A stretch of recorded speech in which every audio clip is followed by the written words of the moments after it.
पूर्णिमा जी, अभी हाल ही के दिनों में इस युद्ध के शुरू होने के बाद से डोनाल्ड ट्रंप की लोकप्रियता का ग्राफ बड़ी तेजी के साथ गिरा है।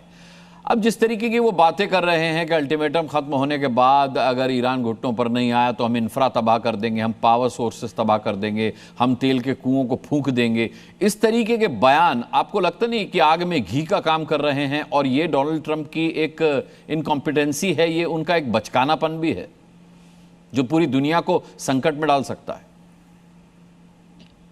पूरी दुनिया को तो संकट में क्या डाल सकता है, तो ऑलरेडी डाल चुके हैं। और उनकी जो बयानबाजी है वो थोड़ी आज से शुरू हुई। Unfortunately last year of second term जो हमने देखा है, that has been quite questionable for many reasons, not just international politics but also domestic politics। आप यहाँ पे डोमेस्टिकली हमारे मिनियापोलिस में दो आइस के एजेंट्स, दो यूएस सिटीजन को मार दी, प्रोटेस्टर्स को मार दी।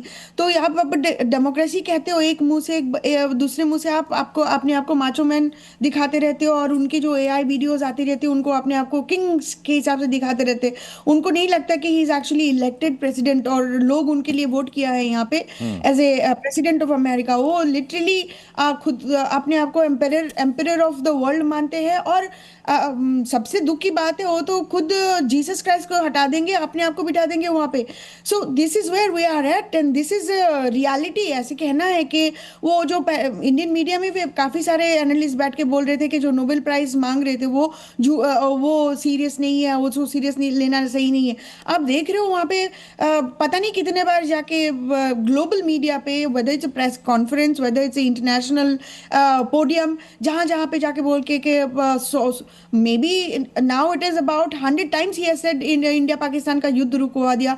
आप रशिया यूक्रेन का तो बंद नहीं कर पाए हो, एक 24 आवर्स 1 डे टाइमलाइन देके। आप इजराइल और ईरान का सिचुएशन तो आपने सॉल्व करना तो दूर, आपने तो लिटरली एग्रीवेट कर दिए हो।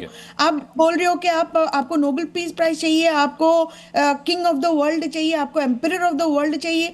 ये जो दादागिरी, माफियागिरी है, I am not sure how long the world is going to take. Actually America का सिचुएशन ये है कि जो डेमोक्रेट और रिपब्लिकन हो दोनों चाहते हैं कि डोमिनेंस बना के रखे, लेकिन इनकी टैक्टिक्स जो है थोड़ा सा डिफरेंट होती है। ये जो रिजीम चेंज कूज है, ये सिर्फ नया कुछ नहीं है, इनकी भाषा चेंज हो चुकी है। और डोनाल्ड ट्रंप का एक खूबिया है, उनकी he is a catalyst for exposing America to the world. That is what has happened and I hope. आपकी पूर्णिमा ये सब बातें सुनकर के आसिफ रिजवी बहुत खुश हो रहे हैं इस वक्त, लेकिन मैं रोवेंद्र सचदेवा जी का रुख करूंगा। रोवेंद्र सचदेवा जी, आपके आकलन के हिसाब से ये जो युद्ध है, ये जो वॉर है, अपने क्लाइमेक्स पर पहुंच चुका है या अभी इसका क्लाइमेक्स आना बाकी है? नहीं, अभी क्लाइमेक्स पे नहीं पहुंचा है, बट ये एक तरह से कहो ना, you come to a fork in the road, मतलब रास्ते में अब आप एक दोराहे पे पहुंच गए हैं। वॉर इस तरफ जाएगी या उस तरफ जाएगी। उस तरफ मानिए कि थोड़ा भी सीज फायर हो जाए किसी बात के चलते, जिसके चांस कम है, तो इससे चांस ज्यादा है कि ये वॉर एग्रीवेशन की तरफ ज्यादा जाएगी। और रीजन मुझे वही दिखते हैं, ज्यादा काफी कुछ और, बट कि इजराइल को है यही आखिरी मौका है, नेतन्याहू को आखिरी मौका है ईरान को कंप्लीटली बाइकआउट कर देने का। प्लस कि अमेरिका के अंदर future Wars of Israel support नहीं करी जाएंगी। सपोर्ट कम हो रहा है पिछले 10-20 सालों से ओवरऑल। एंड सेकेंडली, गल्फ के जो देश है उनको भी है, अगर अभी नहीं इसे ईरान को दबाया गया फॉर एवर, तो ये तो फिर मतलब टेंटेटिव सीज फायर हुआ, ये हमें 6 महीने बाद, साल भर बाद फिर से ऐसा होगा दबदबा कि हम इसकी शैडो में रहेंगे। बट पॉइंट इसकी, ये वॉर एक तरफ और जा रही है कि अगर मिड टर्म आ रही है, अमेरिका के अंदर इलेक्शंस आ रही हैं, डेफिनेटली तेल की कीमतें बढ़ रही हैं, वॉर अनएंडिंग जा रही है। अव्वल तो ट्रंप का प्रयास ये है कि जल्दी से जल्दी ये अगले महीने भर में सॉर्ट आउट हो जाए, ताकि तेल की कीमतें भी वापस आ जाए, तो लोग बात को भूल जाएंगे और होगा भाई मैंने अच्छी एक वॉर रुकवा दी, मैं गेन करूंगा।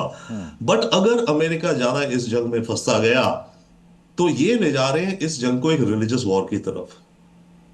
पीट हेग्सेथ जो इनके डिफेंस सेक्रेटरी ऑन ट्रंप है, वो इस वॉर को बिब्लिकल टर्म्स में दिखा रहे हैं कि ये वॉर क्रिश्चियनिटी की वॉर है अगेंस्ट द एंटी क्राइस्ट। जो बाइबल में है कि एक एंटी क्राइस्ट होगा, बहुत बड़ा इविल, एक आर्मेगेडॉन होगी, गुड और इविल की जंग।